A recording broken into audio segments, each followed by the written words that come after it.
everyone! Welcome back to JS English Zone. Today, we're doing something super fun, learning English with real-life stories. Yeah, real stories, not boring stuff. Just simple things from your day, like I woke up late, I met someone funny, or I tried a new snack.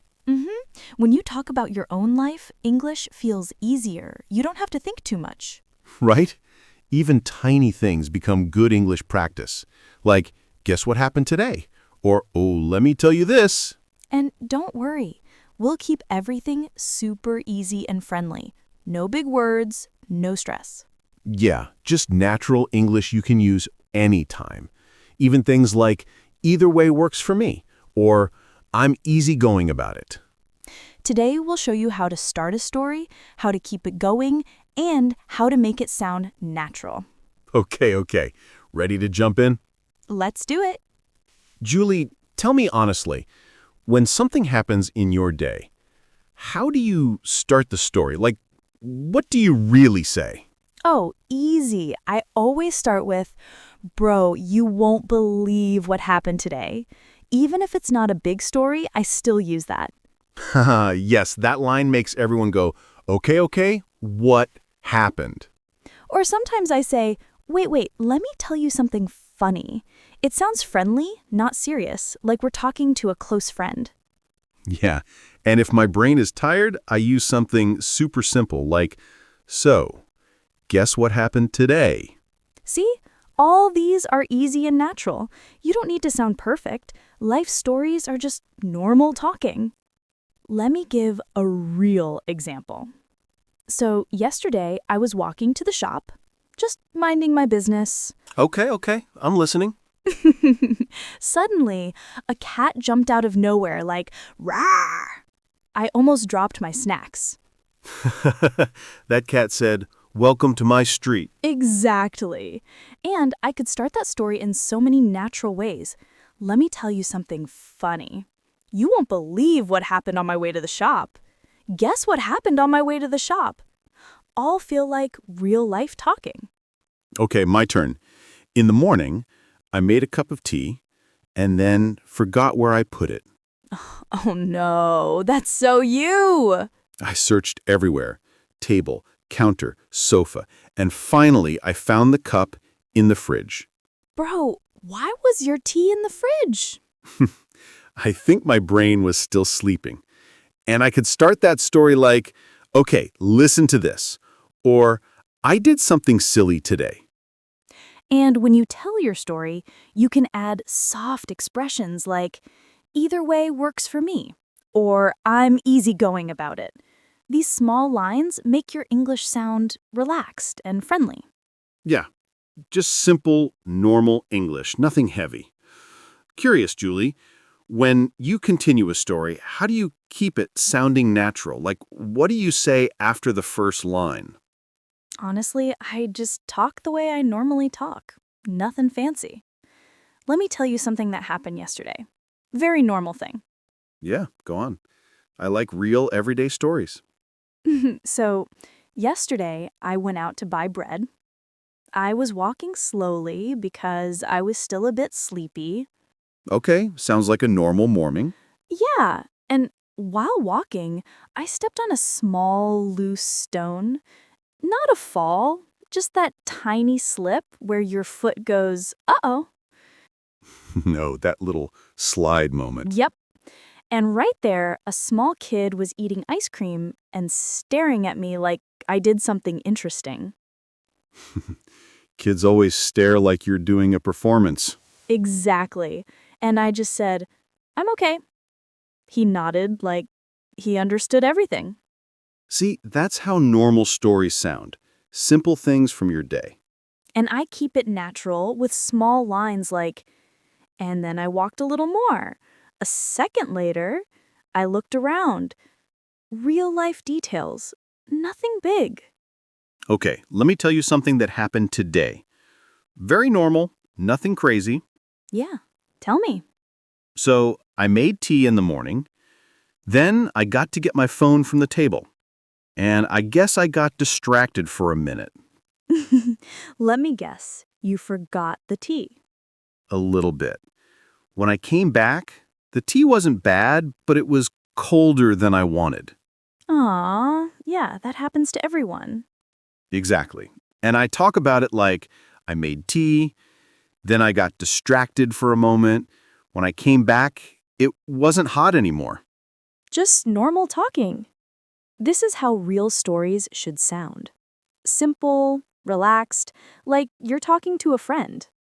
And if someone says, tell me the short or long story, you can answer naturally. Either way works for me.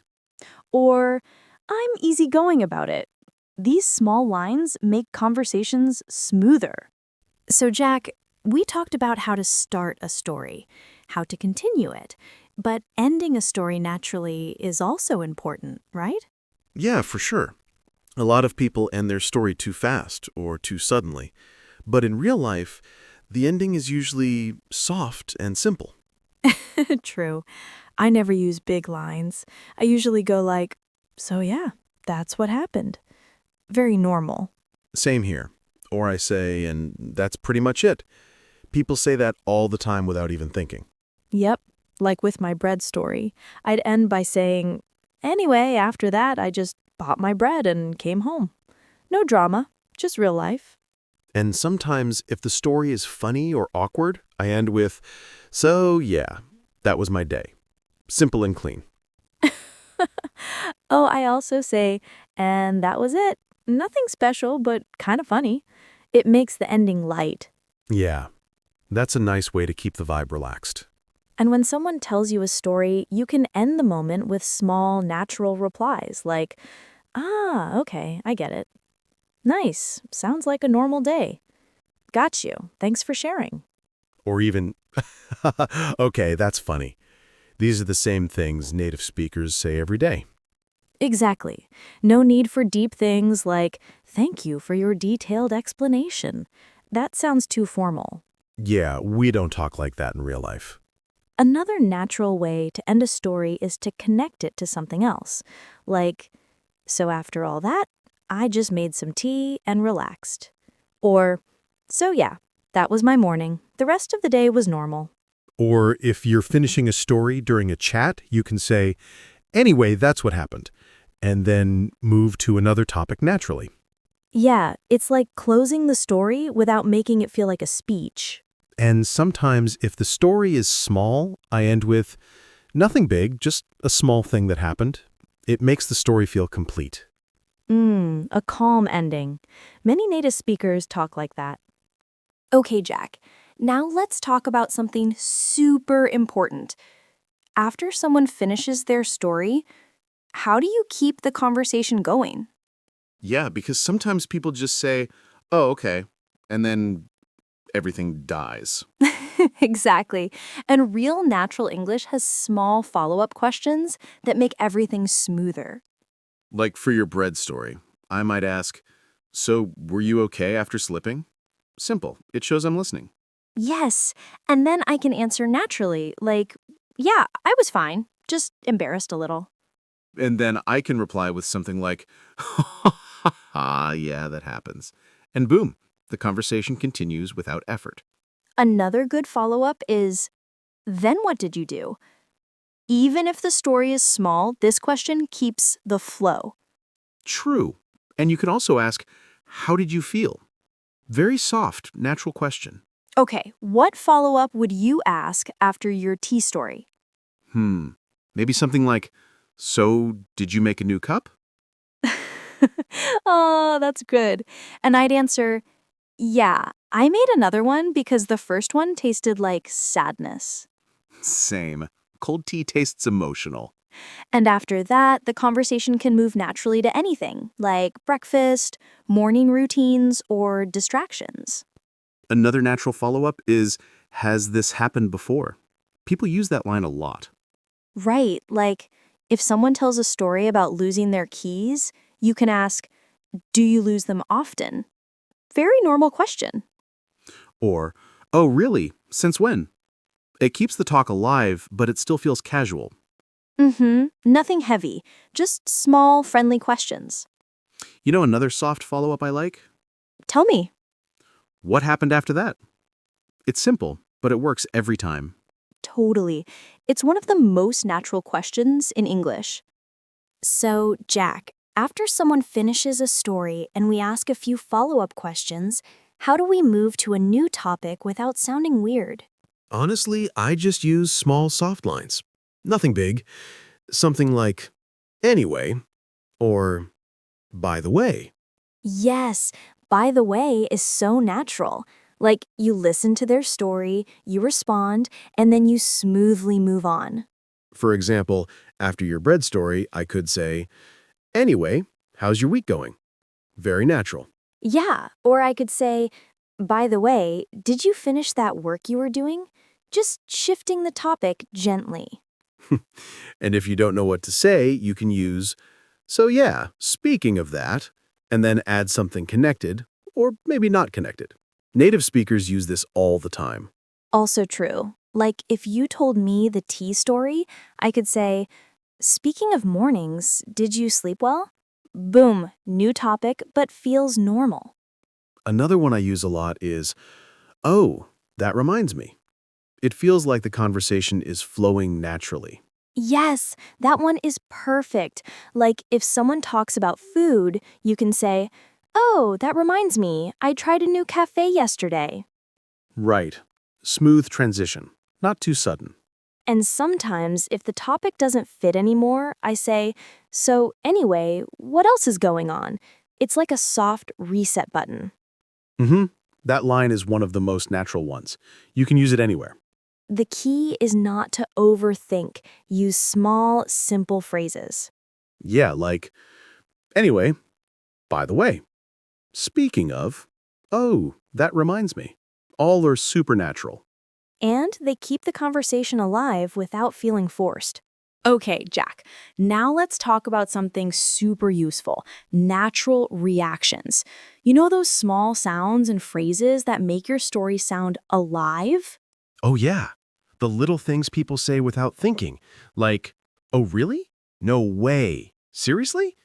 Those are so natural. Exactly. Without these, a conversation feels dry. With them, it feels like two real humans talking. For example, if you tell me, I almost slipped while walking, I'll naturally say, oh, really? Are you okay? Or if you tell me your tea got cold, I'll say, oh, no way, again? Just small, honest reactions. Yeah, because again, makes it feel real. Like, I know you. And when something is funny, I say, stop, that's too funny. Just like how people talk. And when something is surprising, I go, wait, seriously? Not dramatic, just curious. Also, there are tiny sounds people make, like, oh, hmm, yeah. These make the conversation soft and natural. True. For example, I found my missing keys in the fridge. Oh no, how did they end up there? That oh no is totally normal in real life. Let's practice one. Tell me a short story, and I'll react naturally. Okay, so yesterday, I went to buy vegetables, and the shop guy gave me someone else's bag by mistake. Oh, really? What was inside? Like, random things. Not mine at all. No way! Did you give it back? Yeah, of course. Oh, okay, good. See? That little, oh, seriously? No way. Ah, okay. That's real English.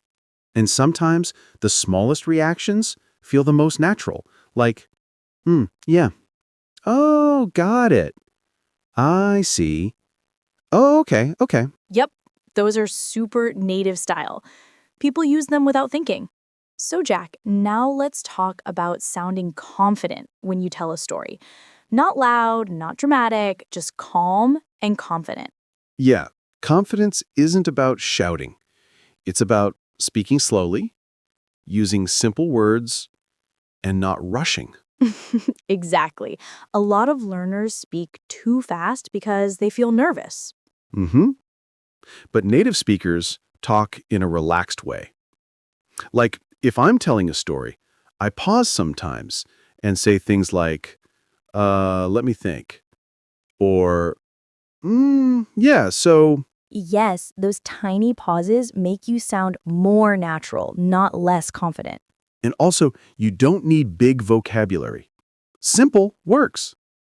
Instead of saying, I was extremely frustrated, you can just say, I was a bit annoyed. Or instead of, I encountered an unexpected situation, you can say, something happened and I didn't expect it. Exactly.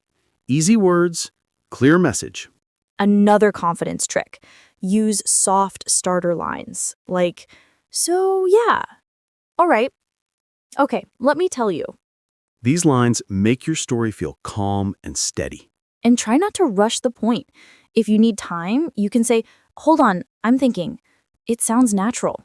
Even native speakers do that all the time. Also, don't worry about sounding perfect. Confidence is mostly about being relaxed. Yes, like if I forget a word, I just say, what's that word again? Oh, yeah, that one. No stress. Or you can describe it in easy English. You know, that thing you use in the kitchen. People understand. True. Confidence is not about using hard English. It's about staying calm. And one more thing: smile a little when you talk.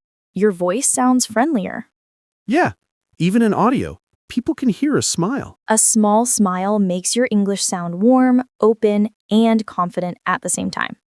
Okay, Jack, now let's talk about how to practice storytelling every day, even if you're alone. Yeah, a lot of people think they need someone to talk to, but honestly, you can practice by yourself in so many easy ways. True. I talk to myself all the time. Like when I'm cooking, I just say, okay, I'm cutting the onions. Now I'm washing the pan. Just simple narration. Yeah, that's a great method. I do that in the morning. Like, all right, I'm making tea, I'm checking my messages, I'm getting ready. And you don't need perfect sentences, just small lines. That's how real English feels. You know, another method I love is telling a mini story about your day while walking. Oh, same. I do that too when I'm outside. Something like, so today I woke up a bit late and then I rushed to get ready and then I had a funny moment on the way. Just talking to yourself softly. Exactly. It builds confidence without pressure. Another easy trick: choose one small moment from your day and tell it in 3 to 4 lines. Like, I went to the shop today. The line was a bit long, but the cashier was friendly and I bought some snacks. Simple, short, natural. No need for big stories. And you can do this every night before sleeping. Tell your day story in your own words. Also, you can pretend you're talking to a friend. Just imagine someone and say something like, hey, let me tell you what happened today. Oh, I do that so much. Sometimes I pretend I'm calling someone in my mind. Same. It's like a practice call without the pressure. You know what else helps? Recording your voice for 1 minute. Oh, yeah. That's powerful. Just 1 minute of talking about your day. Then listen back and see if it feels natural. And don't worry about mistakes. Just keep talking. The goal isn't perfect English. The goal is comfortable English. Exactly. If you can tell a small story calmly, you're improving every day. Okay, Jack, let's talk about how to make your stories a little more interesting without making them dramatic. Yeah. It's usually the tiny details that make a story feel real. For example, instead of saying, I went to the shop, you can say, I went to the shop near my house, the one where the guy always smiles too much for no reason. That's a full, natural line. Yeah, exactly. It sounds real, like you're describing a place you actually go to. Same for food stories. Instead of, I cooked dinner, you can say, I cooked pasta for dinner and the sauce was a bit too salty, but I still ate it all because I was hungry. Yep, everyone relates to that. Small, honest details always make the story better. Or instead of, I missed the bus, you can say, I missed the bus this morning because I was walking too slowly, and when I reached the stop, the bus was already leaving. Now that feels like a real story. Happens to me almost every week. Adding feelings also makes it natural, like saying, I was a little tired, so I didn't even notice I wore two different socks today. That's so relatable. Everyone has a day like that. And adding time makes it easier to follow. Like this full line. In the morning, I made tea, but I forgot to drink it. And later in the afternoon, I found it still sitting on the table. That sounds like a completely normal human day. You can also add small reactions inside the story. For example, I opened the fridge and I was like, oh, why is my bread inside here? Or I checked my bag and thought, this is not my stuff. Yep. Those little I was like moments make your English feel alive. And the best part is that these are all full, natural sentences. No big words, no dramatic tone. Just real life talking. That's all you need. So, Jack, now let's talk about something small but really helpful. Using little body movement words in your story. Yeah, those small actions make the story feel real. Not big acting, just normal movements. For example, instead of saying, I saw something, you can say, I looked over to the side and I saw a cat staring at me. Yeah, adding looked over makes it feel like you're really there. Or when something surprises you, you can say, I stepped back a little because I didn't expect that. Yep, that's supernatural. People step back all the time when they get surprised. And my favorite one is, I turned around to check. Like, I thought I heard someone call my name, so I turned around to check, but no one was there. That line feels so real. Everyone has had that moment. Another natural one is, I leaned forward a bit to see better. For example, I leaned forward a bit to see the bus number because it was too far. That's a great one. Not dramatic, just everyday English. And even small actions, like I walked a little closer, I moved to the side, I reached out and grabbed it. These make your story more alive. Yeah, like a simple line, I walked a little closer to the door and I could hear people talking inside. Feels normal and clear. Or I moved to the side because someone was trying to pass. Yep, supernatural. And one more I use a lot is I bent down to pick it up. Like, I dropped my keys, so I bent down to pick them up, and then I saw a tiny ant just staring at me. That's such a Julie moment. See? These tiny body movement words make your story feel like a real moment. And you don't need to use many, just one or two is enough. Natural English is all about small things. Okay, Jack. Now let's talk about something really simple but super useful. Those soft little words that help your story flow smoothly. Yeah, like the tiny connectors people use without thinking. Not big words, just calm, everyday ones. Exactly. When I tell a story, I always use simple lines like, and then, after that, later on, at the end. They make the story sound connected and natural. Right. For example, instead of saying everything in one long sentence, I can say, I woke up a bit late and then I made coffee. After that, I checked my messages and later on, I went outside to get some fresh air. See? That flows so smoothly. It feels like someone is gently walking you through their day. Yeah, no rush, no pressure. Here's another full example.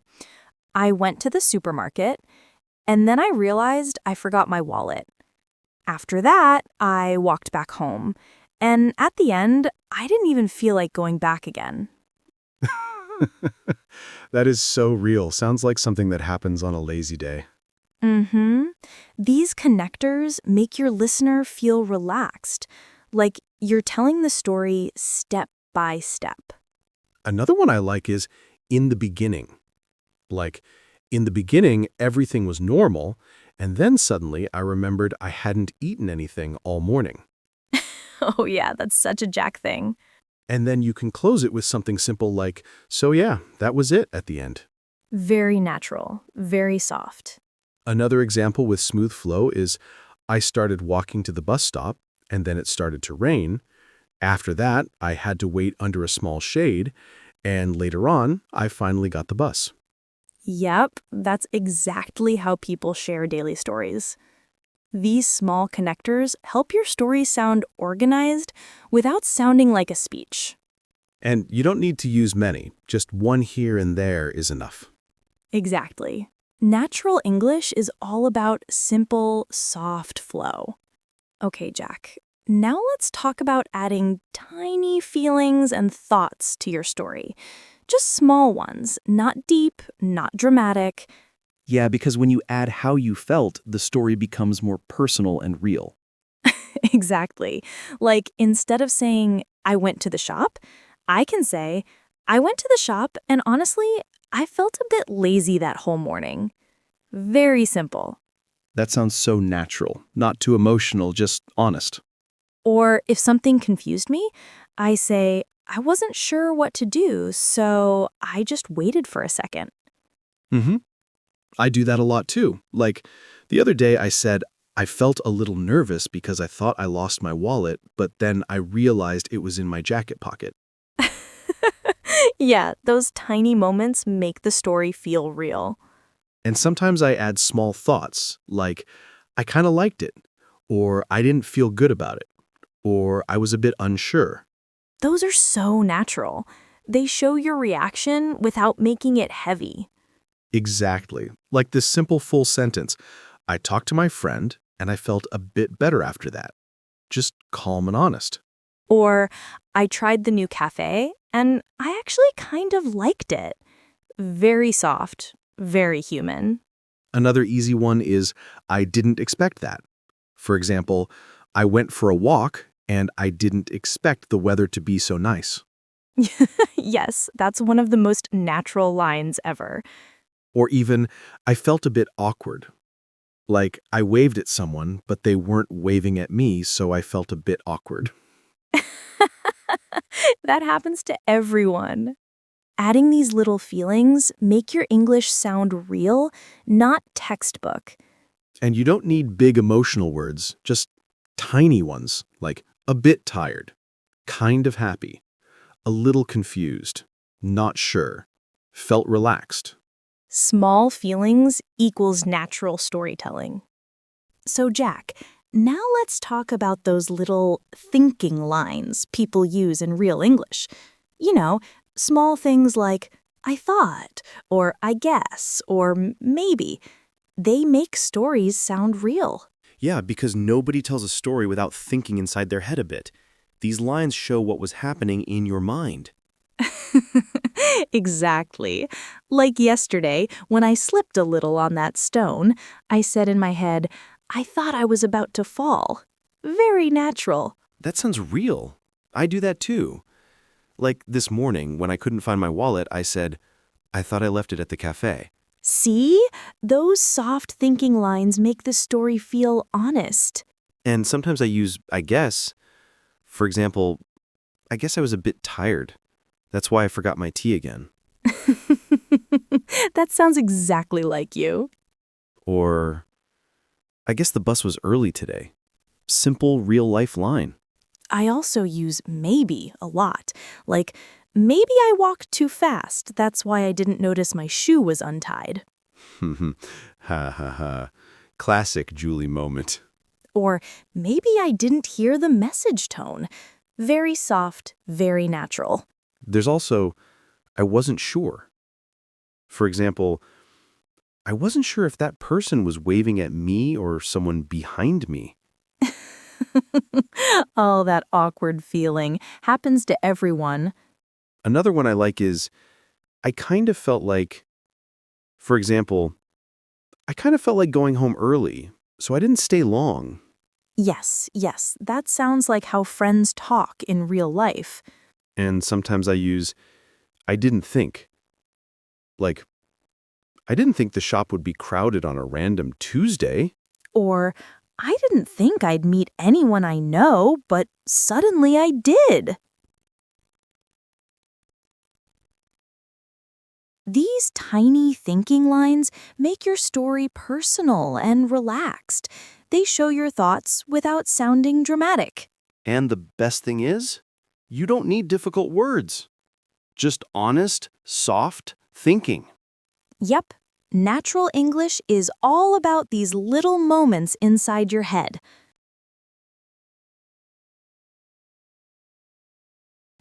All right, Jack, I think we covered everything today, from starting a story to adding details to ending it naturally. Yeah, we really walked through the whole thing step by step, and it all stayed super simple and real the way people actually talk. Exactly, because good English doesn't need big words. It just needs small, natural lines. And a bit of confidence, a bit of humor, and a few small reactions like, "Oh, really?" and "No way." And maybe a calm voice, not rushing, not overthinking. Yeah, that's the key. Just relax and talk the way you normally talk. And remember, your daily life is full of real stories. Even simple moments can become great English practice. Yep, things like making tea, walking to the shop, missing the bus, those are perfect story starters. And you can practice anytime while walking, cooking, or just thinking. So yeah, that's pretty much it from us today. If you want more episodes like this, you know where to find us. Thank you for listening to JS English Zone. Take care, keep practicing, and talk to you soon.